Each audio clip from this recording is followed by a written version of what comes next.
Boss, we are now in the 2026. New mindset will now be very important. For business owner, hard work has its limitation. Right now, alignment work. I-align mo lang yung sarili mo sa may kapal. Kasi pag ginawa mo yan, ibibigay ng pusa. And your only job here is to prepare, number one. How can I have that kind of mindset, that kind of belief system, that kind of faith work na sinasabi mo if nagugutom ang pamilya ko, hirap ako sa buhay, ang solusyon, sasabihin mo sa akin, unahin ko yung physical being ko. May sakit, mahal ko sa buhay, nasa ospital. Uunahin ko ba yan? O kailangan kong pukpukin yung sarili ko para maitawid ko, makabili ako ng gamot, may pambayad ako sa ospital. Everything boils down, and this is the real answer. Money. If you have money, you have everything. That's bullshit. Nakailang minuto na tayo, boss, and I know that's not you because you know what I'm talking about there. You are representing all the people who are listening to us na hanggang ngayon hindi matanggap na ganun lang pala kasimple ang buhay. Oo, kasi hindi naman siya simple. Simple lang. Hindi ah. Okay lang. Hindi. Okay, let's pause. Oo. Okay, hinga muna. They were together last year, February. Nasunugan ako. Yes, nasusunog yung kondo mo. Million. Yeah. Did you ever hear me yell? Ano ba to? Bakit to? Or I was just smiling and say, relax tayo, bahay yan, let it go. What was my reaction? Smiling. You know why? Kung hihiling ka ng mas malaki, ite-testing iyong paniniwala. Kung kaya mo bang maniwala sa kanya kahit tinanggalang ta. Pinakamatinding issue ngayon sa mundo is yung suicidal tendencies ng mga tao. And surprisingly, marami sa kanila, they're already successful in life. Sila yung mga taong nakuha na nila yung mga gusto nilang makuha sa buhay nila, nakuha na nila yung mga pangarap nila. Bakit nangyayari to? Ako was personally 55 na ako ngayon. At age 35, feeling ko nasa pinakatagumpay na ako. But the more ako naging matagumpay, the more ako nagkaroon ng emptiness, Yeah. brokenness. Little did I know, yung pursuing success na alam nating success is medyo nakakapunta dun sa emptiness. Kasi nga, yung definition ng success sa mundo ko is money and fame. Not knowing, the more I go for the external success, which is money and fame, and not take care of the real success, which is the internal success, Yeah. talagang wala. Because in the end, ano lang bang goal natin? Bakit mo gusto magkaroon ng napakadaming pera? I mean, vocal ka na gusto mo maging bilyonaryo. Yes. Anong kita, boss? Ano yung pinaka gusto mong makuha kung may bilyon ka na? Bakit mo gusto? Kasi naranasan kong maging mahirap eh. And naranasan kong kahit papaano makaangat-angat sa buhay. Pag wala kang pera, tae ka eh.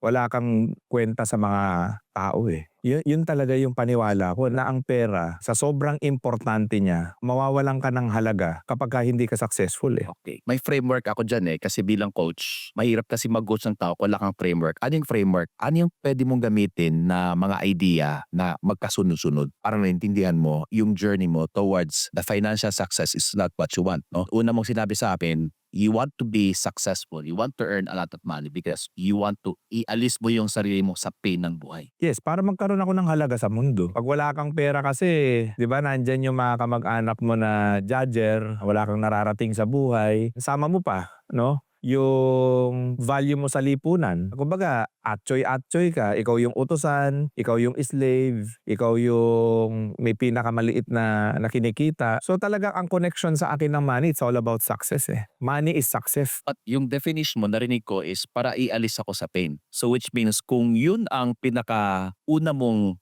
purpose, bakit mo gusto mong maging successful ka, pero ang driver nun is pain. Which means, pag nakuha mo na yung gusto mo, balik ka pa rin dun sa pain. Hindi, mawawala yung pain eh pag may pera ka. Kasi syempre pagka wala kang pera, lahat ng pain nasa iyo. Diba? Masasakit na salita galing sa mga magulang. Masakit na katotohanan. Halimbawa may anak ka, hindi mo kayang pa-enrollin sa magandang eskwelahan. Pain yan eh. Pag napunta ka sa ospital, wala kang pang-ospital, wala kang pambili ng gamot. Those are all pains that is actually connected to money. And that's the reason why I work really hard. So, ito yung tanong ko sa iyo, ilang milyonaryo at bilyonaryong nakausap mo na yung pangarap nating kitaan, kinikita nila, pero yung buhay nila is painful pa rin? Out of 10, ilan? Nakita ko masaya naman sila pero nagugulat ako, hindi ko alam kung saan ang gagaling. Marami sa kanila nalululong sa sugal, nalululong sa alak, hindi maayos yung lifestyle. I mean, they're not physically well or physically fit because my understanding is wala silang disiplina sa sarili nila, hindi ito dahil sa pera. Notice that because again, balik pa rin tayo dun sa sagot mo. The reason why gusto ko mag-successful kasi ayaw ko nung pain. Now you took yourself out of pain, you move to the next P, which is what you call pleasure. Yeah. Okay na, luxurious ng buhay ko. Yeah. pero balik ka pa rin sa pain. Kasi nga, yung totoong gusto mo sa success is not really the money, but yung pakiramdam pag meron kang maraming pera. Yes. Which is what? Freedom? Freedom, yes. Yes. Fulfillment. What else? Happiness. Okay. That means, kung bibigyan ko yun ng isang word, yung pang buhay na buhay ka na. Yung pagkagising mo, excited ka, Mm. ayaw matulog kasi excited ka sa buhay. Ano pakiramdam kung ganyan araw-araw? Sobrang saya nun, But coach. notice, Yeah. anong nagtatanggal sa atin ng pagkabuhay, ng freedom, ng fulfillment, ng happiness is because we're just running after money. The moment nag-move ka sa next P, which is pleasure, okay na ako, happy na ako, kulang pa rin eh. Now you want more. The next P is, I want more profit. So ibig sabihin, yung success mo, nakafocus lang, tanggalin mo yung sarili mo sa pain, natanggal mo na, Yeah. hey, maganda ng buhay mo, nasa pleasure ka na, pero gusto pa, then you focus on profit. Yeah. Now, halos lahat ng nakausap pong business owner at kasama natin, profitable na pero mabigat pa rin ang buhay. Kasi yung pinaka-importante sa buhay is not just money, it's not just fame, kung hindi yung pakiramdam mo na buhay ka. Which has nothing to do with money, Has nothing to do with money. nothing to do with fame, Yeah. everything to do with purpose. How can you be purposeful if you do not have money? Dito na naman babaliin ko. That means yung purpose mo is just to earn money. Yeah. Pero naniniwala ka, importante pera. Oh yeah, parang hangin yan. Next to air, which means ang hirap mabuhay na walang pera. Yeah. Pero kasi kung ang focus lang natin sa buhay is naghahabol ng pera, nawalan ka ng buhay. Nawalan ka ng buhay. Most of the time. Eh maraming tao walang pera eh. So, ang sagot lang sa problema nila yung pagkakaroon ng pera eh. So, bakit ka mawawala ng buhay? For in the first place, for the longest time, ang problema mo pera. Again, itong pag-iisip na to, this is what we call transactional mindset. Anong ibig sabihin? Gagawa lang ako kasi may kitaan. Pag hindi ko gagawa, walang kitaan. Ganun din sa business owner. Nakuha mo na lahat ng gusto mong pera, gusto pa ng more pera, pag tumigil ako, mawawala lahat yan. Yes. Simply because maybe hindi talaga naintindihan yung totoong meaning ng yaman. Tanong ko sa iyo, ano bang direct translation ng yaman sa English? Wealth. Wealth. Okay lang ba i-discuss ko sa iyo ano ba yung term ng wealth na mas malalim sa English term? Yes. It's an English term that begins with the root word wele, Mm. which is general well-being. Pag sabing general well-being, healthy, maayos yung pangangatawan, loving, magandang relationship sa pamilya. When you say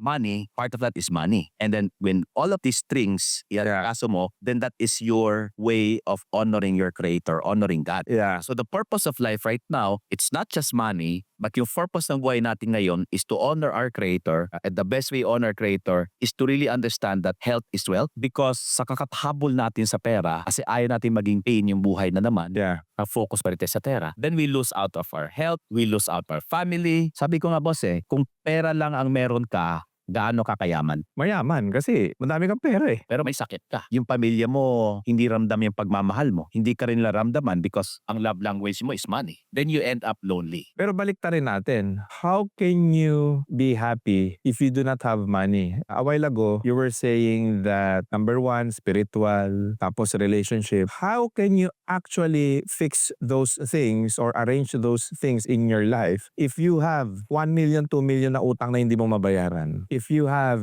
enrollment ng anak mo na pending na hindi mo man lang mapag-aral dahil wala kang pera? How can you actually have faith and trust God if your situation is really bad? Sabi mo rin kanina, fix yourself. Paano ko ayusin ang sarili ko? Ang dami kong problema. Mas uunahin ko pa ba yan o maghanap buhay na lang ako? Halos lahat ng nakakausap ko, yan ang sinasabi sa akin. Again, balik tayo sa mindset. The mindset of this time is survival. Anong result? Hindi nga survival Gapang. Bakit? Kasi nakafocus lang sa kitaan, hindi nakafocus kung ano ba talaga ang totoong kayamanan. Because at the end of the day, meron tayong tatawag na internal wealth at meron tayong external wealth. Pag external wealth lang ang hinahabol mo, maaring makuha mo, but most of the time hindi. Kasi ang nag-fuel ng external wealth is your internal wealth. Ibig sabihin, ano ba ang permanente wealth? The permanent wealth really is to understand deeply, completely, fully, wholly. Let's say you attach it to your money. If there's one word about money, ano ito para sa'yo? Happiness, fulfillment. And how will that show up in your life every day? Mabibili mo yung gusto mo. Correct? And how you carry yourself every day. Happiness, excited. Yes, and okay yung pamilya mo kasi may pera ka Okay ka rin sa Panginoong Diyos or kay Lord kasi wala ka masyadong iniisip kasi nga may pera ka. Yeah, but notice, ang definition mo sa happiness is pera. Yes, Because happiness is a choice. Choice mo kung masaya ka o hindi. May kilala ka taong walang pera pero masaya. meron. May kilala ka taong sobrang daming pera pero hindi masaya. Meron. It's a choice. Kaya nga, kung nauna yung ating mindset that I have a choice to be happy and grateful no matter what. And if that is how I feel araw-araw, kumusta ang kilos ko? Gaganda. Kumusta ang result ko? Gaganda rin. Yun lang yun. Pero pag ang kilos ko, gigil, siksik, talagang nanggigigil para makuha yung gusto ko. Dapat ganon. Kasi kailangan mo magsipag eh. Kailangan mo magpursige sa buhay. Di ba sabi nga, sipag at tiyaga at yan ang magdadala sa'yo sa pag-unlad mo sa buhay mo. Ilang porsyento ng Pilipino ang puuna sipat at tiyaga lang? Masipag, matyaga. Oo. Pero dapat nasa tamang oportunidad ka rin. Doesn't matter. Diyan tayo kasi nakataya lang yung ating pag-asenso, pagganda sa buhay. Kung meron tayong sipag at tiyaga, yung sipag boss nauubos, yung pagtsatsaga nauubos. Pero ang hindi nauubos, yung connection mo sa iyong sarili at connection mo sa source. Pag konektado ka sa source, konektado ka sa sarili mo, kahit anong gawin mo, aasenso ka. Kahit anong gawin mo. Exactly. Bakit maraming taong simbahan or sobrang prayerful nila, bakit mahirap pa rin sila at parang miserable ang buhay nila? Because prayer doesn't equate wealth. Prayer is just an action but you have to embody wealth. Ito bang nagsisimba, are they taking care of their health? Eh how can you take care of yourself if may utang kang dapat bayaran? Yung utang mo is a result Mm. of you not taking care of you. Remember boss, you are the money-making machine. Ibig sabihin, lahat ng pera na nagagawa mo, ikaw yung source. Kung ikaw yung source, inuna mo yung pagtatrabaho versus pag-alaga sa iyong sarili, kumusta ang pasok ng pera? Hindi, maganda kasi ang sitwasyon ng buhay mo eh. Hindi kagaya ng napakaraming tao na mahirap. Ang sitwasyon kasi ng buhay nila totally different sa'yo eh. Kaya mo masasabi yan at kaya mo lang sinasabi ngayon yan. Kasi nga, nandun ka na sa punto ng buhay mo that you are already wealthy. Diba? Yung sinasabi mo kanina. Kasi ito Yan. yung ginawa ko, siguro ang mahirap lang dito boss, halos lahat ng Pilipino, ganoon mag-isip eh. Sa totoo lang, lahat ng mga nagbaba sa akin, yan yung binabato sa akin. Kasi mayaman ka na, kaya mo nasasabi. Correct, oo. Kasi may pera ka na, wala kasi sitwasyon ng buhay nila eh. Mayaman kasi ito yung ginawa ko Oo. versus paulit-ulit lang. Because again, walang mangyayari itong conversation natin not unless mag-tweak ka, buksan mo yung iyong pananaw na merong ibang pamamaraan ng habol ng pera versus pause, understand that at the end of the day, yung wealth is never about external, it's internal.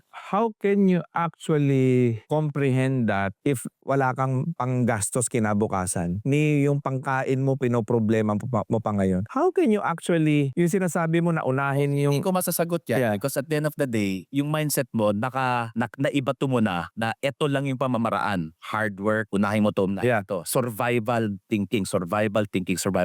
Yeah. Not unless hindi mo siya pakawalan muna at buksan mo yung pananaw na okay, may bagong pamamaraan. And that is why a lot of us are struggling because we keep on pushing. Wala namang nangyari. The more you push, the more it's gone. I mean, most of the time, ito yung nangyayari. That's why, andito ako to really present a new way of thinking, a new consciousness that at the end of the day, money is not just about money, it's just a paper, but money is something that you carry within so that when you start carrying that within, the money that you want will just flow to you. So it has to start with the mindset. So nakailang minuto na tayo boss and I know that's not you because you know what I'm talking about there. You are representing all the people who are listening to us na hanggang ngayon hindi matanggap na ganun lang pala kasimple ang buhay. Oo, kasi hindi naman siya simple. Simple lang. Hindi ah.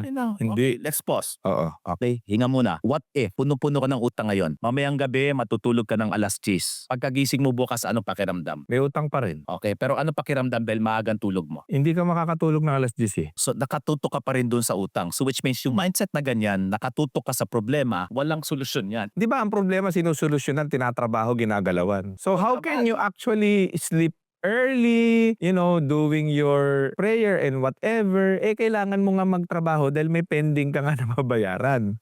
Paano? Hindi, paikot-ikot yung ating discussion kasi mo buksan yung utak mo, na i-release mo muna yung ganung paniwala kasi hindi na nga nag-work eh. Sige nga, i-push mo ng work. Ano mangyayari sa buhay mo kung ganun pa rin? Okay. Wala. Hindi.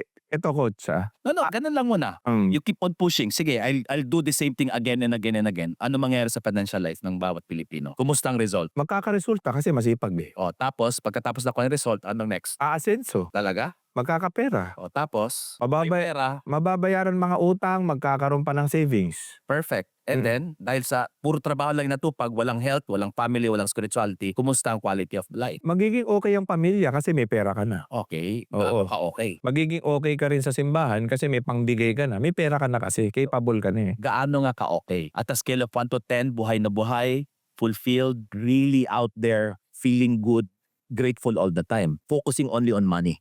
Nasolusyonan ko lahat ng problema ko dahil sa pera. Feeling. Wag nating i-focus doon kasi ganitong mindset is very transactional. Yeah. Ganitong mindset is very form. But again, as transformational coach, I want you to go beyond the form. Yeah, kasi ganito masipag ako, matyaga ako. Ako yung representasyon ng mga negosyanteng umangat-angat sa buhay Kumbaga ako yung representasyon ng napakarami, libo-libo, baka milyong tao sa mundo na dahil sa sipag ko, dahil sa tiyaga ko, dinala ko ang sarili ko sa tamang oportunidad, hindi ko nabibitawan to. So I really have to work hard and push myself to the limit up to until masigurado ko na secured ang family ko up to the next generation. That is my only goal and that is all about money. Nothing to do with relational. Kasi relationship mo, automatic aayos yan pag mayaman ka. Spiritual, automatic aayos yan kapag may pera ka. Yung physical mo, automatic magkakaroon ka ng time sa sarili mo kapag may pera ka na. Oh, sige. Ang dami mong mayamang kaibigan.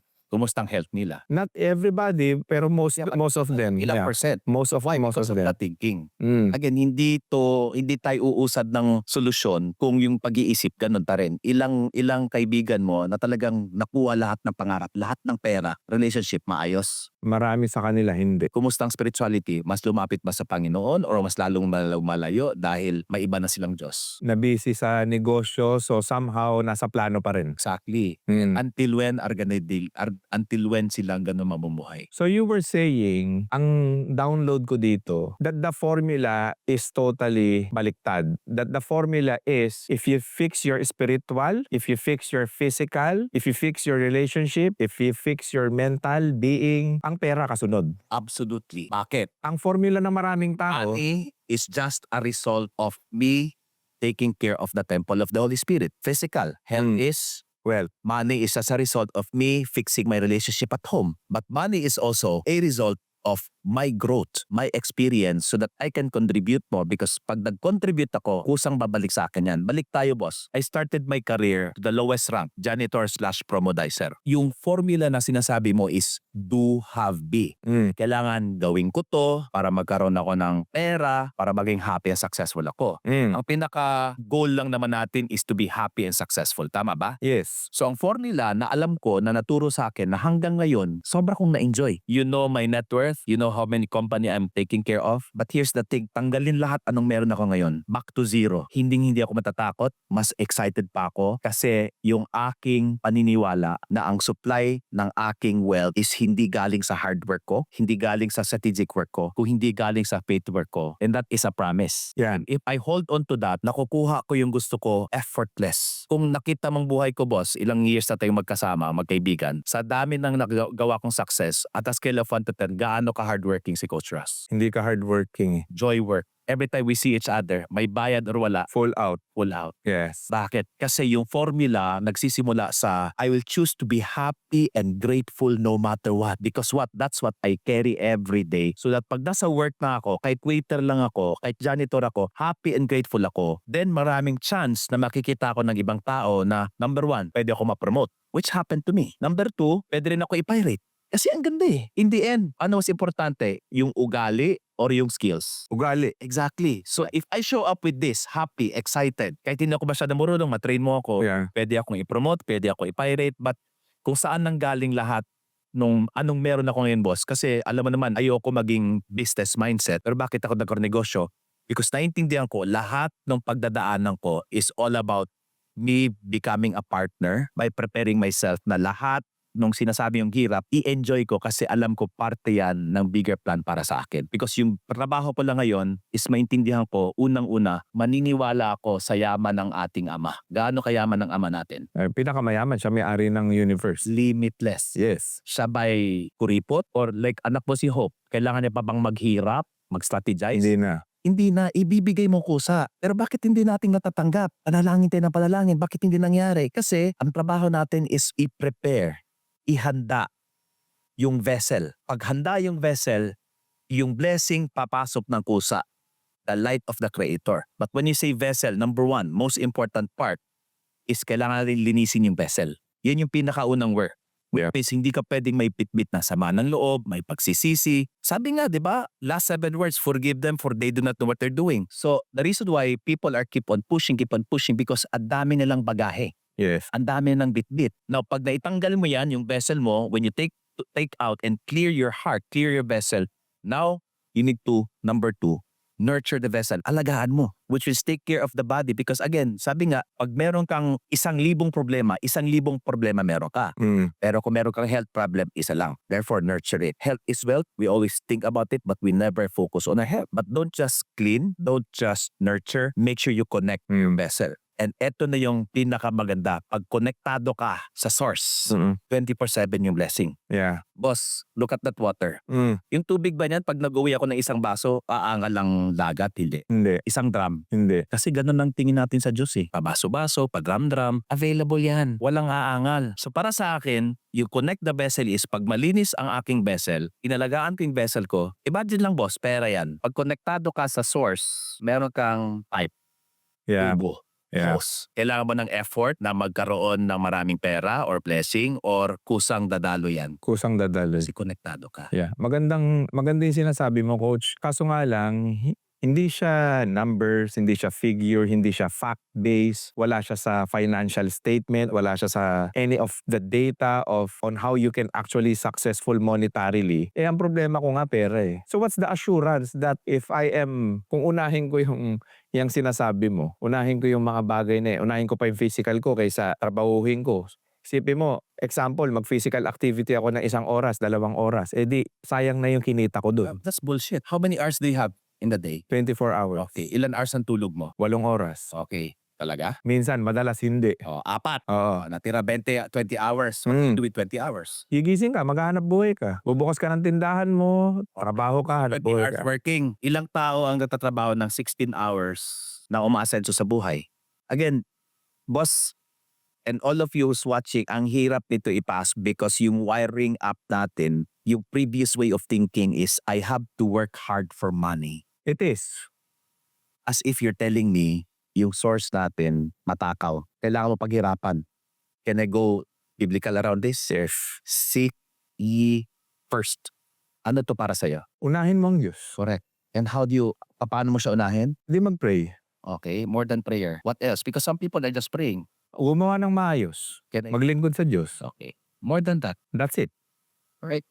The way I seek my God is number 1, cleanse my heart, forgiveness. Number 2, take care of my physical body. The body is a temple of the Holy Spirit. Body is not just there to work, but body is just there to be nurtured. But the way you connect to your source is kailangan yung emotion mo, yung pakiramdam mo is grateful, happy. Even if marami kang utang. Even if hindi mo nagawa yan. Utang is just a result of you not putting Him first. Sabi nga, and all of these things, sinabi bang you have to work hard? Hindi. Saan yan? Sinabi bang you have to study as well? Shall be added unto you, idadagdag. Ang problema lang kasi, ginagawa nating sariling source or Diyos. Yung mga taong naging successful, pero yung health at stake, family at stake, spiritual at stake, kasi kinuha mo yung para sa'yo, ni hindi handa yung katawan, ni hindi handa yung utak, hindi handa yung puso mo. Kaya takot kang mawala. But yung gusto kong iparating sa'yo, boss, and everyone else, wealth or abundance is that inner knowing that alam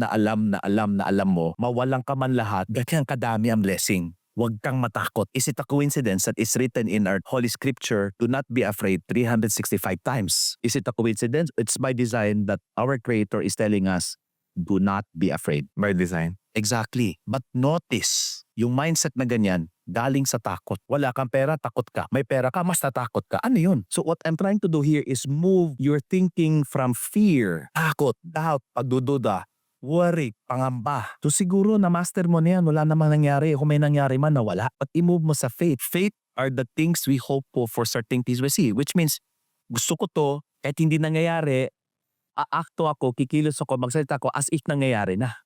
Hope. Sige lang, may utang, okay, gawa ko ng paraan. Thank you po. Gawa ko ng paraan. But make sure you put in love in everything that you do. You put in love with people, and that is the only job that you have here. My job here is not to bring more money. My job here is balik ako kung sino talaga ako bilang anak ng Panginoon. Sino ka nga ba bilang anak ng Panginoon? I'm God's beautiful child. And therefore, if God is abundant, I am abundant. If God is limitless, I am limitless. Because anak niya ako eh. Anak ka ni Mr. Los Reyes. Tama ba? May karapatan ka gabi niya pelyado niya? Yeah. Si Hope may karapatan? Yeah. Exactly. What if si Hope is Pinalaki mong hindi mo tinuruan mag-alaga ng katawan, matutuwa ka? Hindi.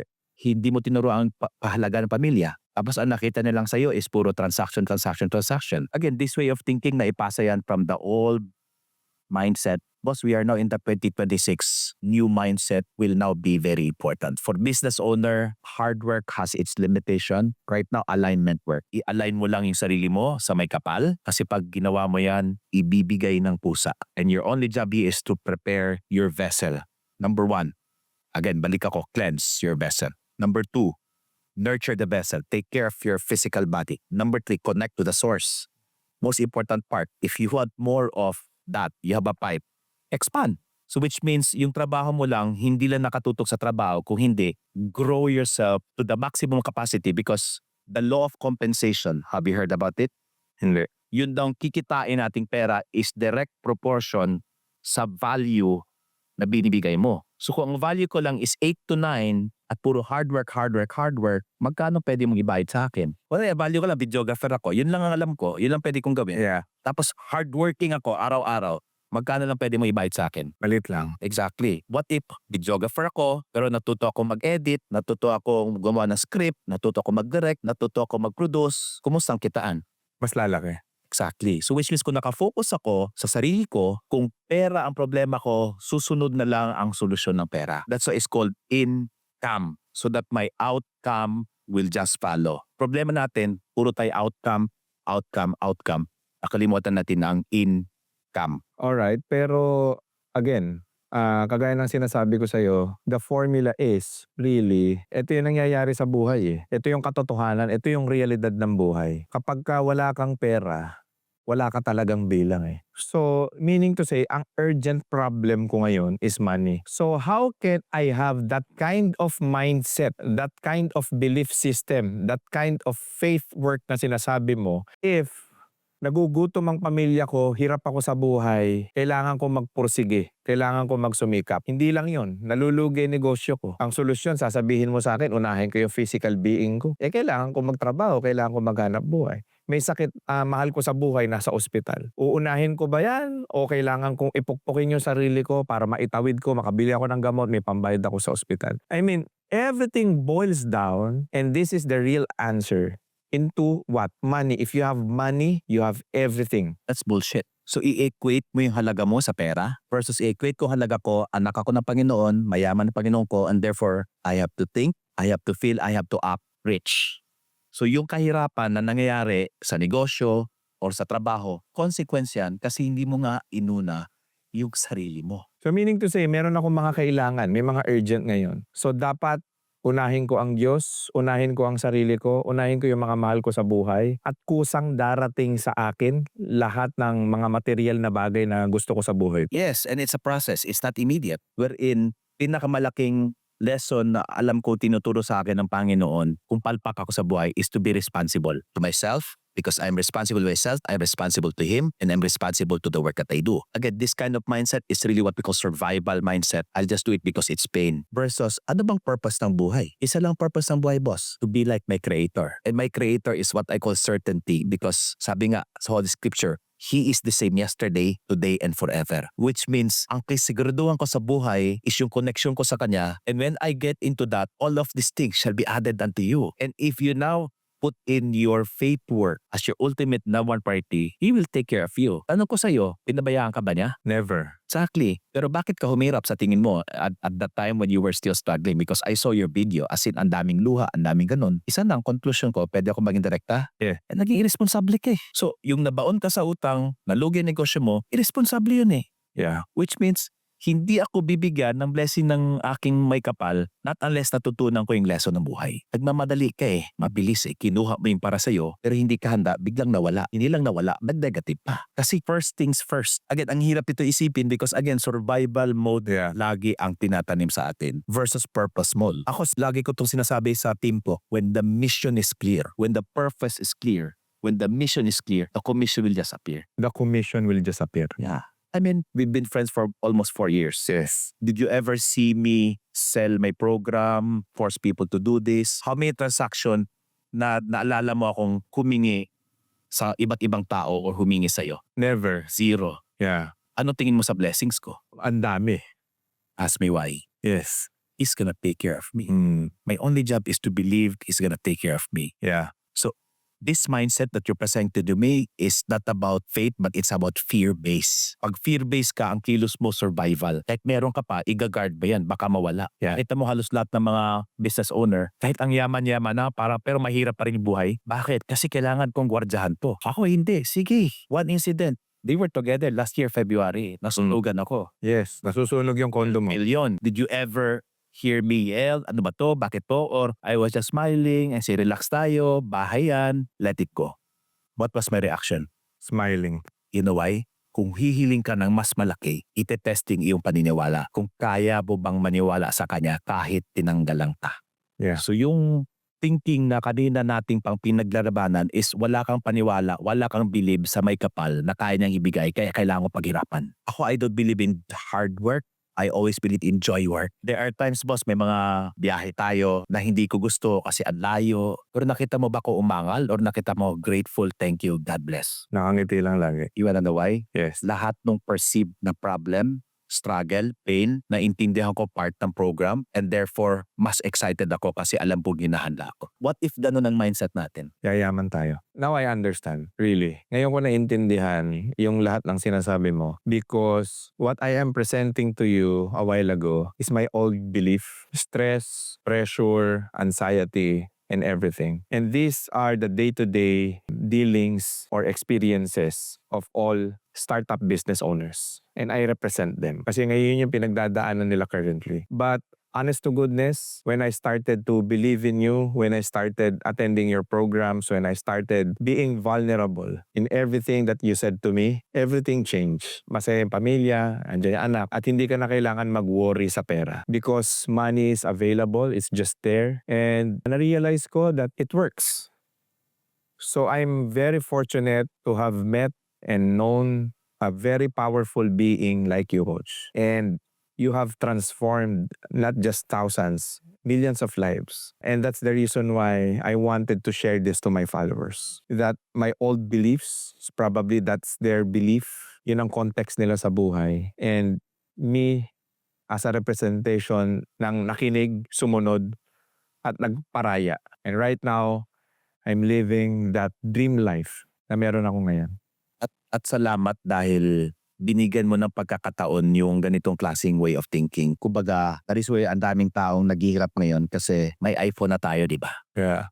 Lahat nandyan na. Kaso lang, yung pananaw ng tao, mindset ng tao, it's still based on the phone na mayroong ganun. Na hindi ka makakalabas ng bahay kung meron kang inaantay na tawa. No, sa mga Gen Z na hindi nyo naintindihan na sinasabi ko, hindi ko lang alam kung alam nyo ano yung encyclopedia. Na para ka magkaroon ng information in the past, kailangan may encyclopedia. Paano pag encyclopedia? Mayayaman lang may encyclopedia. Ang bigat-bigat pa. Whereas right now, we have Wikipedia. So we are now in the most beautiful, abundant era of mankind that everything and anything in both quality and quantity that you want is all available. But how come marami pa ring stock dito? Kasi hindi nagbago yung pananaw. And blessed lang ako, boss, kasi binigyan mo ako ng chance na paniwalaan na pwede pala ito. At na-share natin sa ating GCI community. Ako, one of the biggest celebration I have, alam ko na interview mo si Nani Rason. Yeah. Nung dumating sa akin, financially way up here. Emotionally, sinabi niya, suicidal. Napasabi mo pa, di ba? Ha? Naging milyonaryo, mas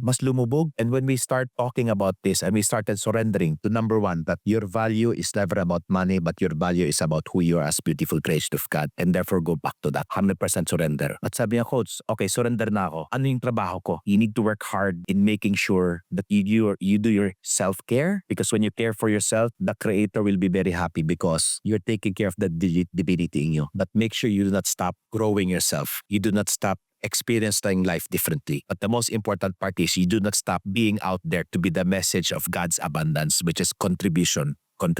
Boss, their income from here, when I met them and they thought they were very successful, but emotional, they're here, suicidal. When we met, nag-quadruple, pero yung saya, nandito. Bakit? Finally, they understand the formula. You have to be like your Creator, who is always happy and grateful no matter what. So when you are at your business, in your job, you're extremely productive. You do whatever it takes. But the moment you sleep at hindi mo nakuha ang gusto mo, surrender, that you will be done. Because I know your ways are higher than mine. I will follow your leading. And I surrender my plan. Not my plan, your plan. Yes. All right. So, Coach Ras, grabe, sobrang thank you. Ayan, maraming salamat. Grabe, it's been a very productive day and I know that you guys also na-inspire kayo, na-motivate kayo and probably there's a transformation. Yun naman ang goal namin. Yun lang ang tanging hangad namin dito ni Coach. Thank you for guesting to my first podcast. I really enjoyed this, Coach. Ako na may talong sa'yo. Oh, Kung bankrupt ka ngayon, walang-wala, tinanggal lahat anong meron. Siyempre, andyan pa si Hope, andyan si Pesa, di ba? Ano pinakauna mong investment na gagawin para iangat ka ulit? I'll give it $10 million.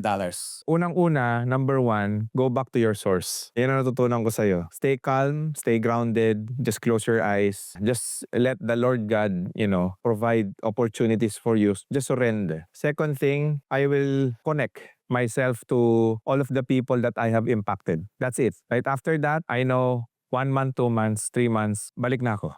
Can I give you my answer? If Based what I'm learning from you. Grabe yung investment po sa recession. Pag naubusan ko ngayon, tatawag ka, Coach, kailangan ko 10 million. How many friends do you have that one call will give you 1 million, 2 million without a doubt, without question, homie? madami, Coach. Dami. What we're building is real wealth. Wala na akong tirahan, boss, pwede makitira. Yes or no? Bibigyan kita ng bahay. I have more than 100 friends who's more than willing and dying. Boss, you don't have a multi-billion resort, but nakikiusap yung kaibigan mo, kahit ilang kayo babayaran ko, punta ka lang sa resort ko. You may not have a resort like this, but you have friends who will always love to lend you the resort. Yeah. That's what true wealth is. So yes, money is one of it, but money is just a form. But behind money, still health. Hindi ko may enjoy yung pera ko pag hindi ako healthy. Still relationship. How does that feel like? We have someone, sobrang yaman, at 46 years old, sinabi niya, Coach, ito yung pinakabasayang araw sa buhay ko. Salamat sa GCI. Ano pakiramdam? Priceless. Pababayaran ng pera? Hindi. Hindi. So money is just a form of this experience we want. Ano pakiramdam kahapon nagsasabi, ang dami mong nabago na buhay. Kung hindi dahil sa'yo, hindi sila naging ganito. Ano pakiramdam? Binabalik ko lahat sa Diyos. That's why money is just a result of how healthy and fit am I so I can do God's work. How loving, open, forgiving am I so I can do God's work. Money is just a result. But if you're just focusing on money and you lose your health, you lose people who you love, useless lahat ng pera. And that's where people are coming at. That's where people are growing. And the same thing I would do. Still invest in relationship. Thank you.